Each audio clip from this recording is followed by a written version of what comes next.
nós vamos conhecer um personagem da história muito importante. Foi Tiradentes. Nós vamos à liberdade, prestando atenção. Vamos lá. Marquem as partes. Tiradentes entrou para a história como o principal líder da Inconfidência Mineira. Ele foi um dos primeiros brasileiros a lutar pela independência do Brasil. O seu nome verdadeiro é Joaquim José da Silva Xavier. Ele morava na fazenda de Pombal, entre São José, que é a atual Tiradentes, e São João del Rei. Joaquim José da Silva Xavier teve várias profissões. Foi tropeiro e também minerador. Com o padrinho, aprendeu o ofício de dentista e ganhou o apelido Tiradentes. Depois, partiu para a carreira militar, chegando ao posto de alferes no Regimento dos Dragões das Minas Gerais. A rainha Dona Maria I o nomeou comandante de patrulha do Caminho Novo, estrada pela qual eram transportados o ouro e os diamantes extraídos na capitania de Minas Gerais. O ouro descoberto no final do século XVII garantiu riqueza para a coroa portuguesa por um longo período. Minas Gerais tornou-se o centro econômico do Brasil. Vila Rica, a sede da capitania das Minas, transformou-se numa pequena metrópole. E foi lá que surgiram os primeiros ideais de independência do Brasil, pois muitos brasileiros não se conformavam com os altos impostos pagos à coroa portuguesa.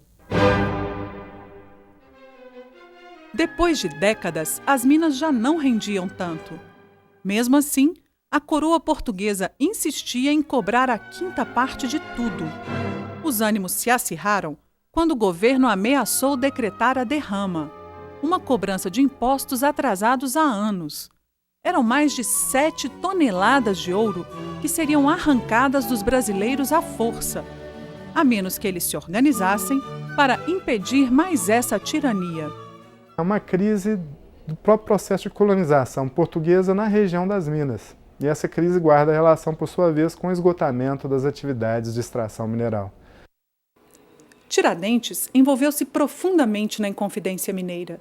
Em 1787, pediu licença de seu regimento e viajou para o Rio de Janeiro, onde entrou em contato com os ideais iluministas. De volta a Vila Rica, juntou-se a outros conspiradores. O movimento contava com o apoio de parte do clero, de intelectuais, mineradores e comerciantes endividados. Dentre os inconfidentes estavam figuras como José de Alvarenga Peixoto, Cláudio Manuel da Costa e Tomás Antônio Gonzaga. Eles bolavam planos para derrubar o rei de Portugal. Eles queriam também a independência nacional, queriam criar uma universidade, queriam dar um nome a uma bandeira deles, queriam fazer várias coisas. A independência americana, proclamada há poucos anos, impulsionava os sonhos dos inconfidentes. Notícias da Revolução Francesa também acendiam os ânimos dos revoltosos. Assim, quando começaram os boatos de que a derrama seria cobrada em fevereiro de 1789, o grupo decidiu fechar os detalhes da conspiração. Tiradentes viajou ao Rio de Janeiro com o objetivo de adquirir armas e fortalecer a revolta. Mas a revolução nem chega a acontecer. O movimento foi denunciado por um grupo de portugueses, liderados por Joaquim Silvério dos Reis. Os delatores eram grandes devedores do Tesouro Real e aceitaram entregar seus parceiros em troca do perdão de suas dívidas. Tão logo soube dos planos da conspiração, o Visconde de Barbacena suspendeu a derrama e expediu ordens de prisão contra os inconfidentes. Tiradentes foi preso ainda no Rio de Janeiro, permanecendo incomunicável numa masmorra por quase 3 anos, enquanto a coroa investigava quem eram os outros conspiradores. Esse processo foi chamado de devassa. Os inconfidentes foram presos, torturados e trancafiados em um forte, onde deveriam responder pelo crime de falta de fidelidade à rainha.